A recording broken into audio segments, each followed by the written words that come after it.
Hallo meine Lieben und herzlich willkommen auf TaxGG TV.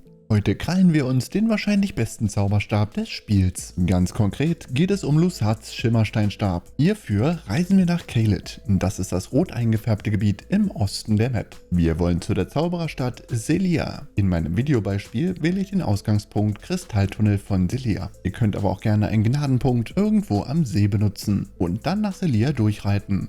In der Stadt der Zauberer befinden sich zwei verschleierte Türen. Diese Türen gilt es freizuschalten. Dafür müssen wir 3 Türme im Stadtinneren finden. Und wie ihr dahin kommt, das erfahrt ihr jetzt. Ich spawne an der Gnade Kristalltunnel von Sellia und begebe mich durch den Stollen. Draußen angekommen, schwingen wir uns auf unser Mount und reiten Richtung Stadt. Dafür nehmen wir aber nicht den Haupteingang in die Stadt, sondern reiten über die Stadtmauern. Und hier verbirgt sich die verschleierte Tür, welche wir öffnen wollen. Also auf geht's ins Stadtinnere. Ich zeige euch schnell den Key, wie ihr die Tür aufbekommt. Im westlichen Teil der Stadt, über den wir reinreiten, finden wir eine große steinerne Treppe. Ab jetzt dient mein Helm kurz als Mauscursor-Ersatz. Ich habe euch die Türme hier schon einmal blau beleuchtet. Der erste Turm befindet sich genau vor uns. Der zweite Turm da ganz hinten auf der anderen Seite der Stadt. Und der dritte Turm auf der linken Seite dort hinten. Dorthin gelangen wir nur, wenn wir geschickt die Ranken benutzen und über die Dächer springen. Wir erreichen den ersten Turm. In den Türmen sollen wir jetzt Feuer entfachen. Dafür brauchen wir keine Utensilien, es reicht, wenn wir hochklettern und die Feuerschale benutzen. Sobald die blaue Flamme leuchtet, ist es geschafft und der erste Turm ist aktiviert. Weiter geht's zum zweiten Turm. Trägt euch vorher den Weg, den ich jetzt zum zweiten Turm nehme, gut ein. Wenn ihr runterfallt, müsst ihr den Weg nochmal laufen. Wir springen also über die Ranken und über die Dächer hin zum zweiten Turm. Hier wiederholen wir das Ritual vom ersten Turm und entzünden die blaue Flamme. Wenn das auch geschafft ist, bleibt nur noch der letzte Turm, der dritte. Und dieser ist von hier aus nicht weit. Wir hüpfen einfach runter auf das schmale Dach, über die Dächer, über die Ranke, hin zum dritten Turm. Beim dritten Turm angekommen, ihr werdet es schon erahnen, erklimmen wir die Leiter und entzünden wieder die Flamme. Dies war der letzte Turm, den wir brauchen, damit die Schleier an den Toren fallen. Doch bevor wir zum geöffneten Tor reiten, holen wir uns auf dem Weg noch einen Zauber. Wenn ihr vom dritten Turm über die Häuserdächer reitet, runter zur Ranke, dann befindet sich in der ersten Straße vorne ein kleines Haus mit einer Truhe. Der Zauber ist zwar nicht dolle, aber den Nachtkometen nehmen wir mit. Bevor uns allerdings die ganzen Gegner attackieren, mounten wir wieder auf und reiten zurück zu der vorhin verschlossenen Tür am Anfang des Videos, welche ich euch gezeigt habe. Der weiße Schleier hat sich gelüftet und wir sehen ein Portal. Macht euch bereit zum Kampf, wir bekommen es jetzt mit 2 Gegnern zu tun. Für die beiden Gegner entscheide ich mich für meine Geisterqualle und heiz ihn ordentlich mit meiner Steinschleuder ein. Dabei stellt sich raus, der Mönch ist etwas anfälliger und der Schwertkämpfer etwas zäher.